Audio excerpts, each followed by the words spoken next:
Bonjour à toutes et à tous, vous écoutez Cinécast, le podcast qui vous fait découvrir les dernières sorties cinéma et streaming. Ici Thibaut, toujours en direct du Festival de Cannes, et aujourd'hui je vais vous parler du film Paper Tiger, le nouveau film de James Gray, avec Adam Driver, Scarlett Johansson et Miles Teller dans les rôles principaux. Mais avant de nous plonger dans la critique, pensez à vous abonner sur votre plateforme préférée, à liker si vous êtes sur YouTube, ou à laisser un avis sur votre appli de podcast. Ça nous fait toujours énormément plaisir, donc merci d'avance. Alors, James Gray, c'est un réalisateur habitué quand même, de Cannes. Il a souvent été présent, il a souvent été déçu et toujours reparti bredouille. Il a jamais eu un seul prix. Pourtant il était déjà là il y a 25 ans, 20 ans, avec, The Yards, dont le film qui nous concerne, se rapproche. Pas mal, hein, Paper Tiger, il y a vraiment beaucoup d'accointances avec The Yards, avec Little Odessa, avec, We Own the Night, ses premiers films, hein, le côté polar. Ça se rapproche aussi quand même pas mal d'Armageddon Time, hein, son dernier film en date, qui était aussi déjà présenté, en compétition à Cannes, puisqu'on a, plus un drame familial. Il y a de drames familiaux dans les autres, et donc en fait, Paper Tiger, c'est vraiment un film qui regroupe beaucoup des thématiques, que James Gray affectionne particulièrement. Et ici, c'est l'histoire de 2 frères que tout oppose, qui vont s'unir pour une affaire douteuse liée à la mafia russe, mais ce qui devait être une opportunité devient un cauchemar, sans blague, mettant en péril leur famille, leur intégrité et leurs liens fraternels. Voilà. Hem, bon, vous le savez, si vous êtes, des fidèles, vous savez bien que je ne me renseigne jamais ou presque sur, les films que je vais voir, pas juste en festival, mais, de manière générale. Et bien sûr que je ne me suis pas renseigné sur le film de James Gray, je ne savais absolument pas ce que j'allais voir, et très vite j'étais, vite, rassuré quelque part et content de le voir revenir à ses premières amours, au polar, parce que voilà, moi je trouve que son début de carrière, Little Odessa, The Yards, We Own the Night, c'est un super début, et des 3, je pense que The Yards est sans doute, celui que je préfère. Mais voilà, c'est vraiment du très solide, et et voilà, ça m'avait un peu manqué, même si j'aime beaucoup, Armageddon Time, mais j'aime beaucoup The Lost City of Z, mais ça m'avait un petit peu manqué, donc j'étais content de voir qu'il revenait à ça. Hem Et donc en fait, cette histoire de frères qui vont s'associer pour, en fait, aller régler, enfin pour dépolluer un canal afin que, des Russes puissent, ensuite, enfin, ils vont devoir dépolluer un canal et aider des Russes à, se mettre en règle pour qu'ensuite, pardon, les Russes puissent avoir toutes les autorisations, nécessaires afin de faire, ce qu'ils veulent faire.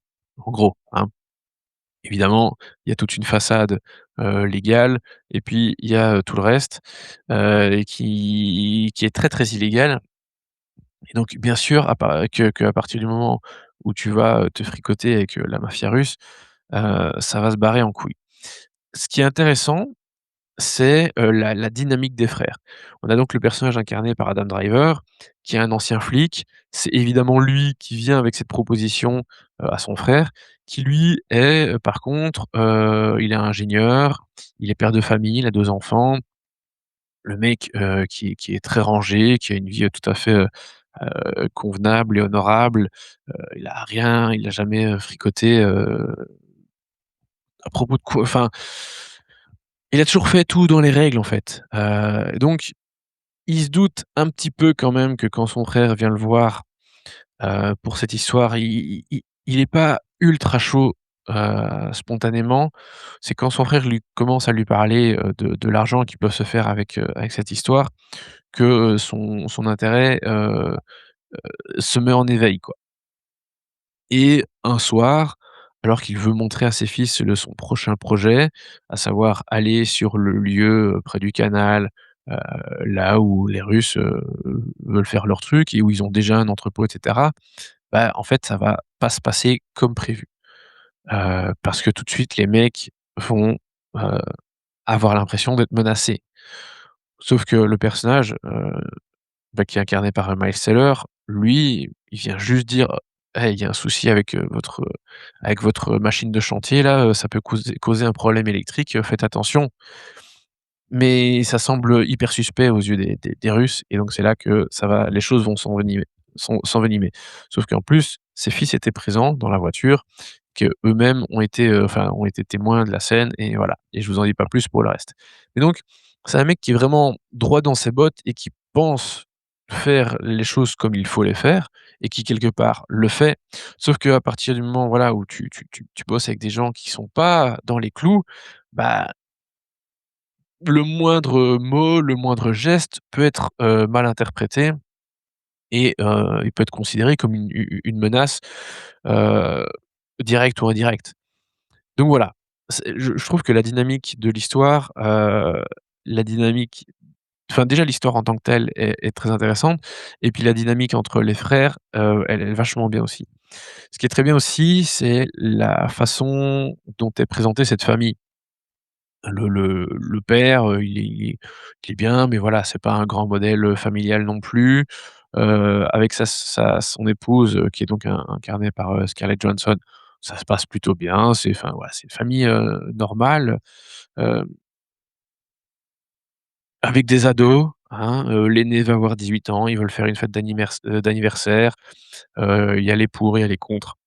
Bref, une famille assez classique et je vous ai dit, c'est pas juste un polar, c'est aussi un film dans lequel James Gray va s'intéresser à la cellule familiale.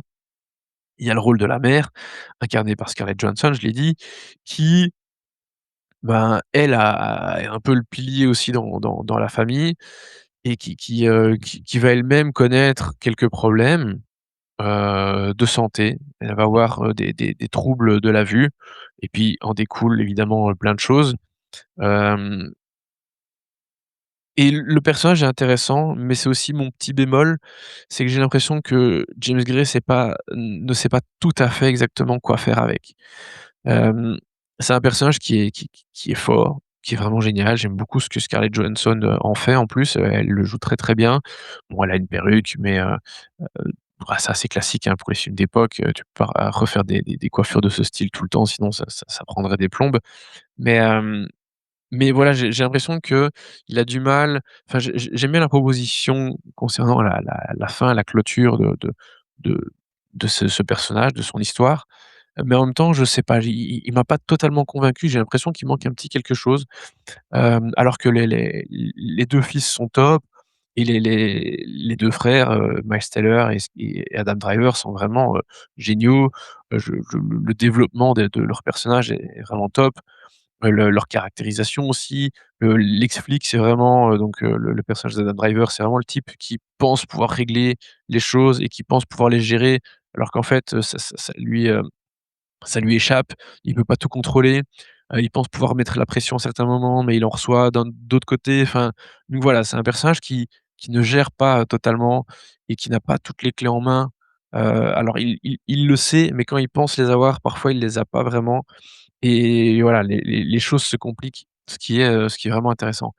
Et voilà, le personnage de Miles Teller, je le trouve vraiment super aussi parce que, voilà, il est droit dans ses bottes et il se retrouve dans un truc qui le dépasse complètement et auquel il s'attendait pas du tout. Ce qui va évidemment compliquer sa relation avec son frère, heu, qui sera plus au beau fixe. Donc voilà, je trouve qu'il y a vraiment une super dynamique, de personnages, ils sont bien caractérisés, ils sont bien développés. Il y a beaucoup de tension, évidemment, au niveau des personnages qui vont subir cette histoire avec la mafia russe, mais aussi dans la cellule, familiale. Bien sûr, entre le mari et sa femme, parce que le mari, il va pas tout raconter super ouvertement par rapport à cette histoire le soir où il va être confronté à la mafia, et que l'histoire va s'envenimer. Il va pas être totalement honnête par rapport à ça, il va pas lui raconter, tous les détails donc hem, voilà, c'est il se met dans une position en même temps, il veut la protéger, il veut pas l'inquiéter et puis en même temps, bah, il y a un peu une rupture de confiance et elle-même est un peu dans la même position par rapport à d'autres choses donc voilà, il y a beaucoup de tensions dans la cellule familiale aussi, ce qui m'a beaucoup plu et puis au-delà de ça, bah, le film a vraiment beaucoup de gueule. Les costumes, le maquillage, les décors, James G la photographie est top. Au niveau de la mise en scène pure, je trouve que, James Gray, se fait vraiment plaisir. Il y a des set pieces, des scènes, qui sont vraiment super bien construites, hyper intéressantes avec, vraiment, enfin, je vous ai dit qu'il y avait de la tension tout le temps ou presque. Il y a quand même des moments où il y en a pas, hein, mais voilà, elle est quand même relativement présente et je trouve qu'il arrive à faire monter, la sauce à plein de moments. On ne sait pas toujours à quoi s'attendre. Voilà, je trouve que dans l'ensemble, c'est vraiment un film qui fonctionne super bien.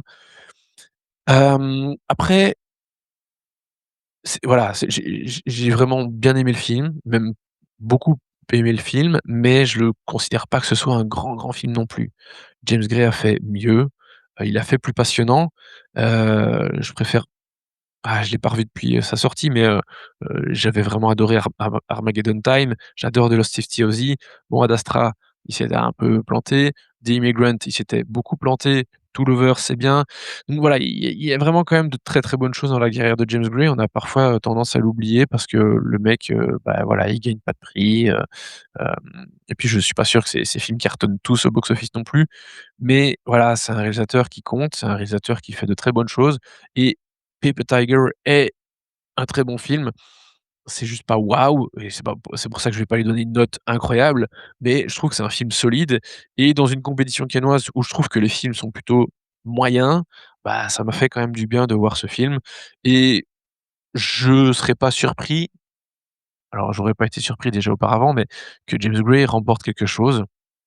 Je trouve qu'il y a il y a plusieurs, il y a plusieurs plateaux, sur lesquels il pourrait, tabler, hem, pour des prix. Donc voilà, même au niveau des comédiens, même si je pense qu'il y a des prestations plus fortes que ça, mais voilà, il y a plein de choses, qui pourraient convenir et peut-être que ce sera enfin la fois où James Gray va remporter un prix au Festival de Cannes. Ce serait mérité. Et en tout cas, pour l'instant, vu le niveau de la compétition, je pense que ce serait vraiment mérité. Voilà, en tout cas, Paper Tiger pour moi, c'est un bon 3 étoiles, ça c'est sûr. Peut-être un peu plus, j'en sais rien, mais voilà, en tout cas, c'est un bon 3 étoiles, c'est très solide. Ça a pas encore de date de sortie, je pense, ni en France, ni en Belgique, mais voilà, de toute façon, je sais même pas s'il y a un distributeur en Belgique, en tout cas. Mais voilà, je pense que c'est un film, qui sera à voir au moment de sa sortie, je vous le recommande et donc voilà, Paper Tiger, c'est un bon 3 étoiles pour moi. Sur ce, merci à toutes et tous pour vos nombreuses écoutes et commentaires. Évidemment, n'oubliez pas d'aller liker, de vous abonner au podcast et d'aller liker les vidéos sur YouTube et ailleurs et je vous dis à très, très bientôt, toujours en direct du Festival de Cannes. Ciao, ciao.